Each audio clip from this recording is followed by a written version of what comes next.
Hi, herzlich willkommen bei Meister Megerle. Heute geht es um den BMW i34 von meinem Kumpel Mutlu von Levella.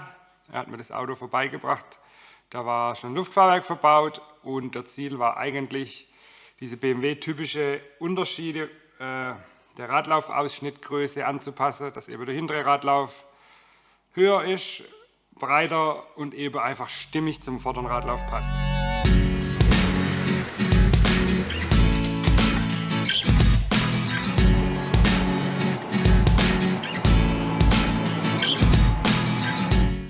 Im ersten Schritt ging es dann erstmal darum, den Radlauf auszuschneiden, sodass halt das breite Rad genug Platz hat. Wir haben quasi erstmal so grob angezeichnet, wie könnte der Radlauf verlaufen, welche Form fließt am besten mit der Tür, und so hat man dann eben den Radlauf ausgeschnitten und dann den Innenradlauf im Hammer nach oben getrieben, damit es halt schon mal im Grundschritt Platz hat, dass man das Auto quasi mal ablegen kann bei 0 Bar und dann mal sieht, mit was man es eigentlich zu tun hat, beziehungsweise was eigentlich die genaue Aufgabe sein wird.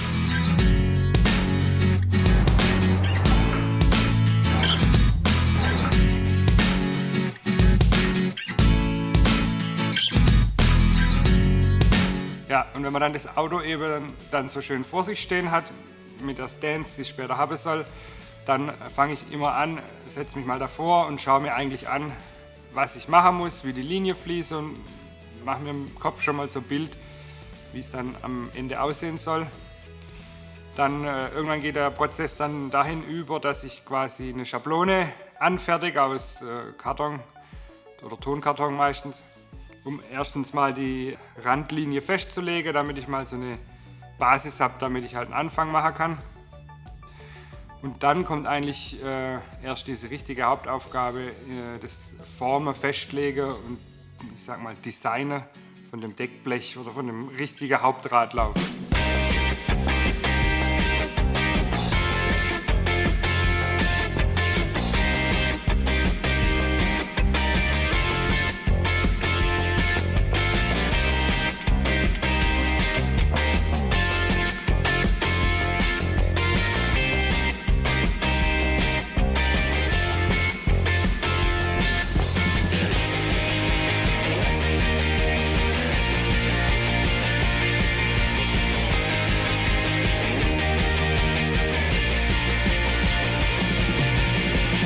Bei dem Radlauf oder allgemein bei allen Radläufen, die ich eigentlich so mache, ist mir eigentlich immer am wichtigsten, dass jemand, der sich jetzt vielleicht mit Autos auskennt, aber mit dem speziellen Modell nicht so gut auskennt, später, wenn der Radlauf dann fertig ist, eben nicht sagen kann, wurde das jetzt verbreitert oder ist das vielleicht irgendwie ein Sondermodell, das es gab, wo an sich schon breiter ist. Und deshalb habe ich jetzt auch hier wiederum das so gemacht, dass ich es versucht habe, möglichst aus einem Stück, aus einem Blech, diese komplette Blechstruktur herzustellen. Also sowohl die Fläche, die von der Seitewand rausfließt, als auch die Kante. Und innen habe ich, wie beim Originalradlauf oder wie jetzt zum Beispiel, wie man es vom Vorderradlauf kennt, eine Falz gemacht, die ich dann ganz am Ende, nachdem ich es mit einem Punktschweißgerät verschweißt habe, eben umbürdelt habe.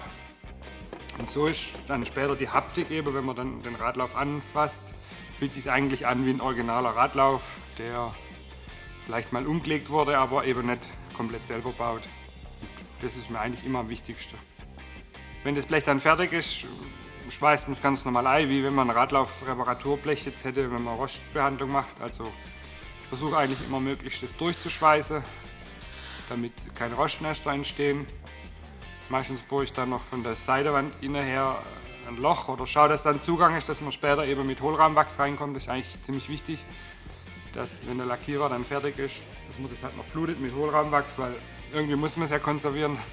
Ja, und dann eben, wenn es verschweißt ist, ganz normal verschleifen, Schweißnaht Nachbehandlung und dann ganz zum Schluss noch eine ganz dünne Schicht Zinnen habe ich auftrage, damit eben der Fluss perfekt ist und der Lackierer eigentlich im Idealfall kaum bis gar nicht mehr spachteln muss, sondern mit einer Schicht Füller auskommt, um das Ganze eben zu vervollständigen. Ja, dann waren quasi eigentlich die hinteren Radläufe fertig. Dann waren an dem Auto jetzt speziell nach vorne die Waageheberaufnahme zu schweißen.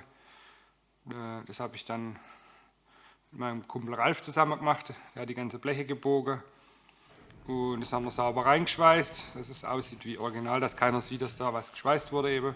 Die Kotflügelkante vorne haben wir angelegt, an der Türe war noch ein Fangband kaputt. Ja. Und am Ende halt eben alles mit Rostversiegelung versiegelt, Grundierung drauf gemacht, Nahdabdichtung und Unterbodenschutz. Und ja, jetzt kannst du den Muddel wieder abholen.